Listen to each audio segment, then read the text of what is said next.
السلام عليكم. تعالوا معايا النهاردة أقول لكم على وصفات جميلة جدا طلبتها مني بنوتة كده وموظفة. هي موظفة طلبت مني إن أنا أعمل لها حاجات تبقى مسعفة ومنقذة ليها في البيت، تبقى وقت ما ترجع كده من شغلها يبقى عندها حاجات تعمل أكل لولادها بسرعة. فأنا حبيت النهاردة إن أنا أنقل لكم الحاجات دي عشان خاطر الكل يستفيد.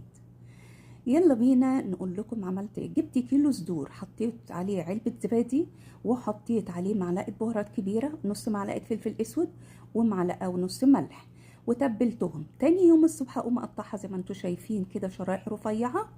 بعد ما تقطعيها شرايح رفيعة تجيبي عندك القدر وتحطيه على النار او الحلة وتحطيه على النار، وتحطي فيها معلقتين سمنة فلاحي على معلقة زيت زيتون، وبعدين تنزلي بيها الصدور، تنزلي بالصدور وتفضلي تشوحي في الصدور بتاعتك